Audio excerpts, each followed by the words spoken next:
Hello, this is Valcor Drake Rider, and today I'm coming back at you again with another Castle Magic game creation. So today, I'm showing you my attempt at recreating Pac-Man in Wizard101. Now, this has a lot of differences from Pac-Man. It lacks a power pellet system, purely due to space restrictions, has more ghosts than Pac-Man, doesn't have the top-down view, but still has multiple lives and a point and level system. While in regular Pac-Man you have a 240 pellet system, in this case we use stars, we only have space for 46. Now when you press this button, you're going to teleport down to that platform down there, and essentially, you're just going to run around, collect pellets. Once you've collected all 46, you will beat the level, which will display a counter to show your level, and you can repeat again. Now, due to the way that I have to do ghost to player detection, the ghosts can get you if you trail behind them to some extent. It varies from place to place, but you have to almost consider a aura around them front and back and side to side that is capable of getting you. Alrighty, so let's go ahead and get into it. Now as you see, when we run around, a counter at the top of the screen will display the number of points you've collected so far. Once that number reaches 46, you will have collected all of the stars and beaten the level. You'll notice there are white teleporters in the very center. These will teleport you side to side, but the ghosts can also travel through them.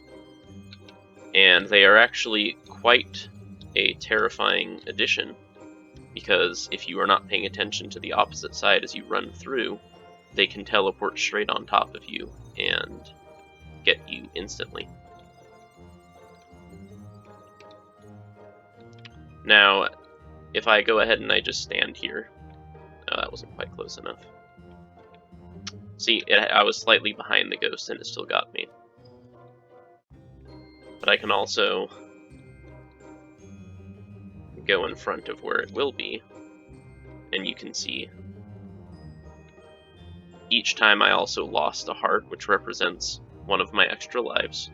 Once you've lost all three, you have one more attempt, and if you get out again, then you lose the option to start and must exit and re-enter to begin again. So, I also want to point out that the start platform is there to indicate where you begin, and the reason that that and the transparency of this platform is very important is because while I have limited it as best I can, the ghosts can get you if they are passing through and you teleport down there. So you want to use this to your advantage to check to make sure there aren't any ghosts close by when you teleport in.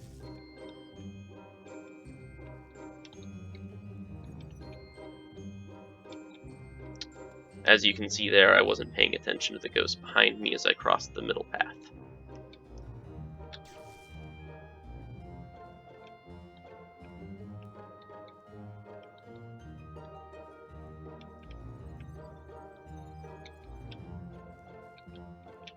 They are certainly crowding this last point, but we will get it nonetheless. Now, as you can see, a number at the top will display the number of levels we have beaten. Once you get to level 5, a 6th ghost will be added. Or, my bad, a 5th ghost will be added, and a new song to intensify the situation will be added as well. Once you get to 15 levels, a 6th ghost will be added and the music will intensify further. Now, since I don't want to run through 15 levels of the game, or even 20 to show you the entire sequence, I'm just going to go ahead and adjust these. I can adjust them to whatever I please. So this one will be, after one level, a 5th ghost will be added. This one will be after 2 levels, a 6th ghost will be added, and we will beat the game after beating 3 levels. So now we go ahead and we wait to be teleported back.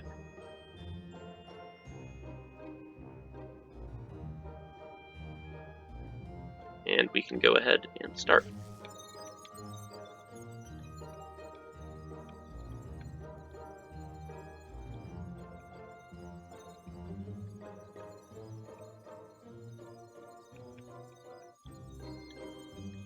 Now, certainly 4 ghosts can be tricky as it is in this small area, but 5, and especially 6, over the course of multiple levels, is very intense.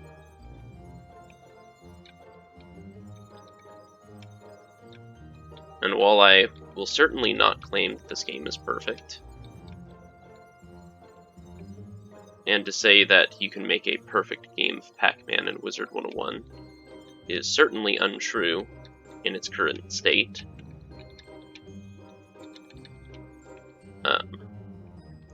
I will say, as our music intensifies and a 5th ghost is added, as you can see, this game is certainly very challenging to get to level 20, and has been a lot of fun doing so.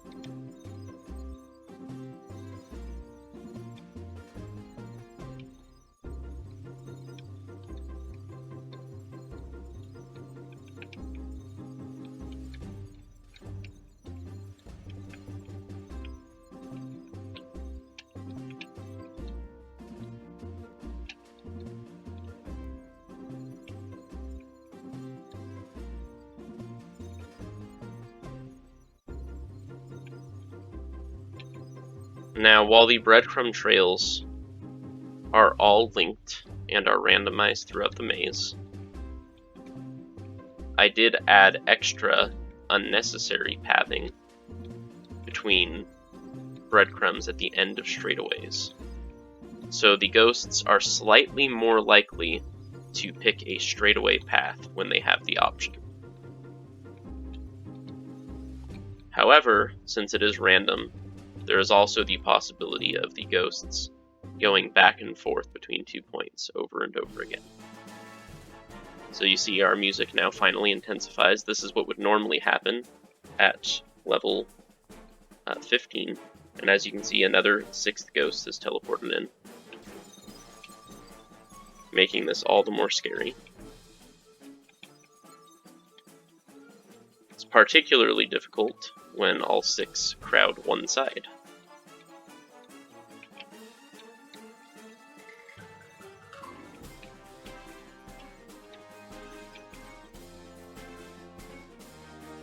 As you can see, I was slightly behind that ghost who was over there, and it was able to get me. So that gives you an idea of the kind of care you must take.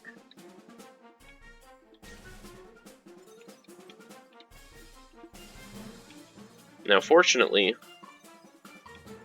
I still had all 3 of my lives.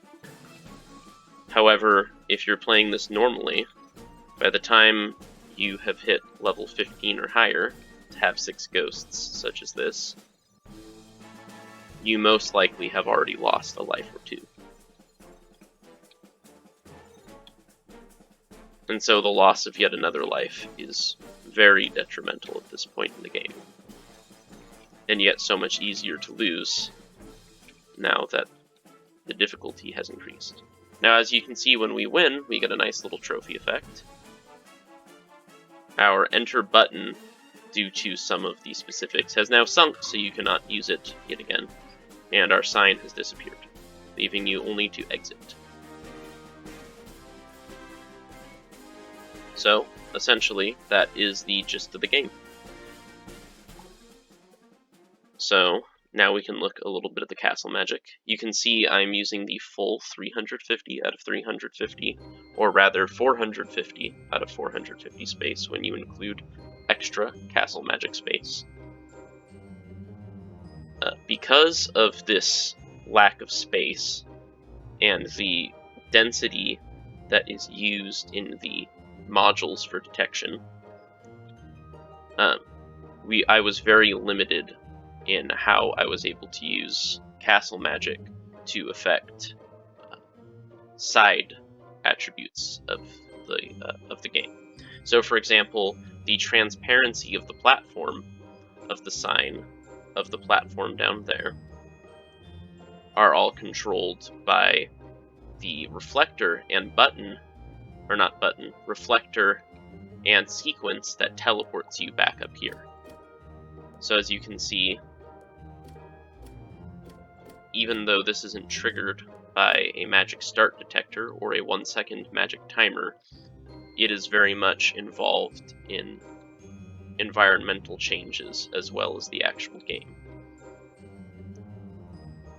Also, for the shrinking of the star chalices, as well as the enlargement of a wall back there, which you cannot see, and some other factors, I have a magic counter which controls a plethora of things.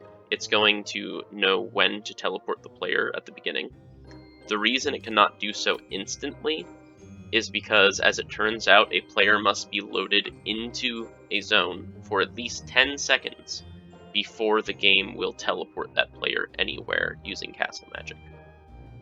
So I will show you in a minute, but there's 2 timers which prevent the 5th and 6th ghost from prematurely entering the game. And these 2 timers also affect this counter, which affects all of the environmental changes. This is important because it saves me a couple of timers worth of space that would otherwise affect the environment. So, before I get into that much, let's go over the actual detection system.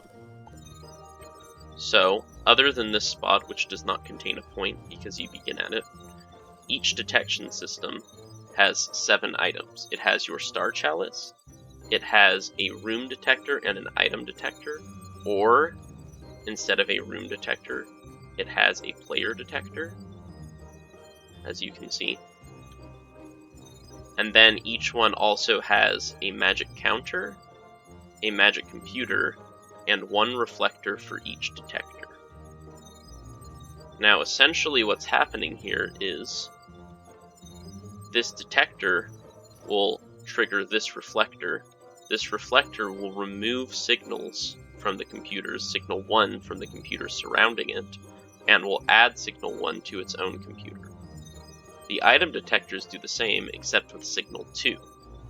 They will add signal 2 to their own computer and remove it from the surrounding ones, so that when any ghost approaches from any direction, it will lose its representation in the computer it was previously on, and will gain it on the new computer for the detector that it has entered.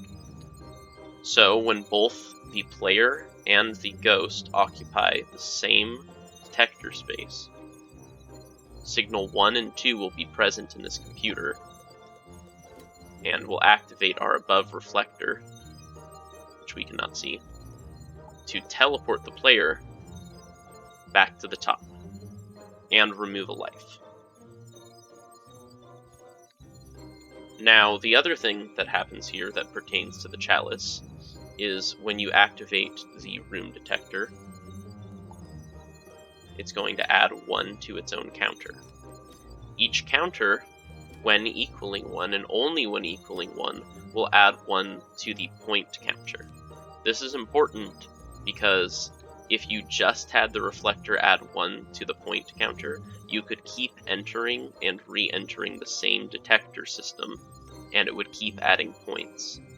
So each of these counters is essential for limiting each location to only supplying you with 1 point. That is the point you gain when you first enter and take the Star Chalice. And by that nature, the Star Chalice is also turned invisible. And this happens for each module across the entire system. The player detectors are preferred in smaller, tighter spaces because there are not ways for you to get around touching them in tighter spaces. And the room detectors are far more flawed because even though they have a larger detection, you have to worry about them crossing over walls.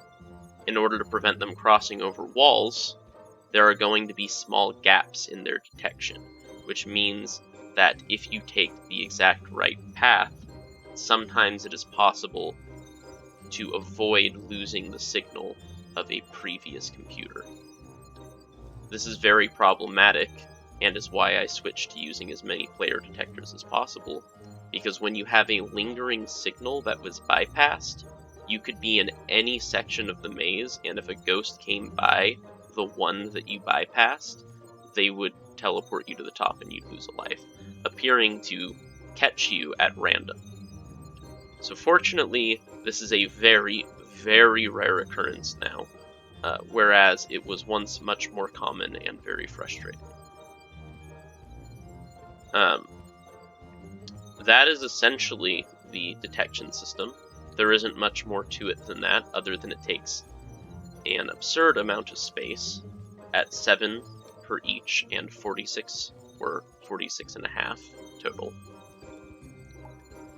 So now we can go ahead and get into the initiation and level sequence as we are teleported back to the top. So when you press the button, it's going to teleport you down there. It's also going to remove signal 2 from this system. This is important because if the ghost is immediately on top of you, it will prevent it from getting you. If it's a short distance away, it can still touch you though when you re-enter. So you have to be careful and watch to make sure the ghost does not get you at the beginning and you teleport in at a proper time. So, every time that the computer activates both signals and you lose a life, it's going to trigger this reflector. This reflector is first and foremost... Actually, wait a second. No, not that reflector. Bad. Wrong. Okay, actually I was correct. So when it is activated, it will trigger this reflector. This reflector will trigger your teleport reflector, which will bring the player back up to the top. It will also add one to this counter. I had thought it was adding over here, which is why I was confused. So it adds to this counter here. This counter here is essentially controlling your life system. Now it's very similar to my selection system that I used for my chess, as well as this system over here. And essentially what's going to happen is when it equals 1, so 1 is added to it, it's going to activate this reflector. This reflector is going to turn your first life invisible, and it's going to add 1 to this computer. Okay? These computers are what actually determine whether you get out or not. So when it goes over value, it's going to add 1 to this one, and these are each going to do the same thing with these lives. Now once all 3 of these have been activated, including this one's 4th, which is to add a computer signal going over. So once all 4 triggers are activated from these counters, all of the signals will be present in these computers, which will tell the game to eliminate the option to start again, effectively resulting in you failing the game, or losing before you get to level 20, rather. So, that is essentially how the life system works. Now, when you actually score a point, or when you actually collect points to score points, they are going to be adding onto this counter. As you can see, this one is set to 46, and when it equals value, it's going to activate this reflector. Now, something I'd also like to note real quick, jumping back a second, is every time you are teleported up, this row of reflectors here removes all of the signal ones off all of the computers, so that you don't have a lingering signal in any computers when you were teleported back up to the start. Otherwise, a ghost could keep taking lives from you, even when you were up here on this platform, which obviously would not work out too well. So that's another essential part. So, when you get all 46 points, And again, when you get a point, it activates this counter, which adds 1 to your 46 points. It will reflect onto this reflector, and this reflector is going to trigger quite a few things. So one, it's going to teleport you back up, but it's not going to activate this first reflector, only the teleport, because that would otherwise subtract a life. It's going to start this timer. It's going to temporarily make the button invisible so you can't prematurely enter, however unlikely that may be. Now this timer,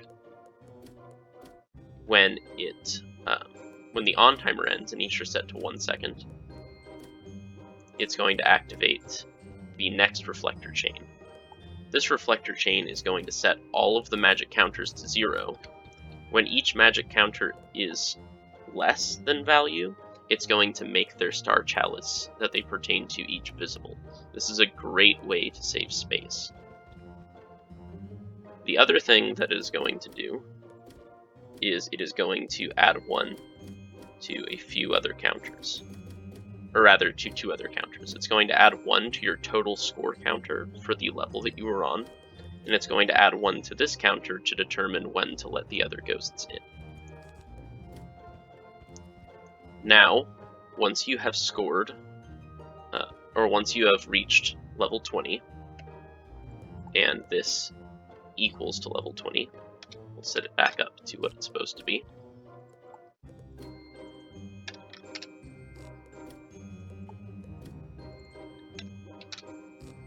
Once it equals level 20, it's going to activate this reflector, which is going to cause you to not have access to these sign and button anymore, and is also going to trigger the visibility of your trophy and the animation for receiving it.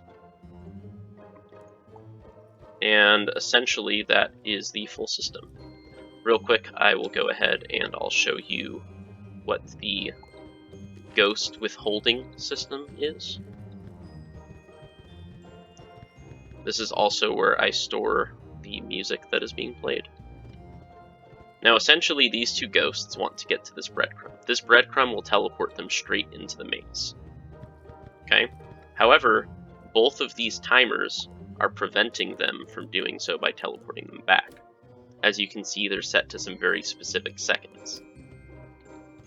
So what these timers are doing is, on one timer, they're teleporting the ghost, and on the other, they're adding 1 to that counter, which helps determine the environment. Once that counter equals 5, it's going to teleport the player there. Now, strangely enough, with the way that the counter works, if you have a 2-second off timer representing the adding 1 to magic counter, even with the 3-second to on timer, after 10 seconds exactly have passed, it's going to have added 5 to the counter and trigger to teleport you up to the top. It's also going to, again, prevent these ghosts from escaping. However, when one of the counters determining when these ghosts gets let back in is triggered, it's going to stop whichever pertaining timer it needs to, so that the ghost can travel to the breadcrumb and teleport back into the maze. And that's essentially how it works. And that is my Pac-Man. So I sincerely hope that you enjoyed. And I'm sure I'll be back at you again with even more Castle Magic creations. Alright guys, take care.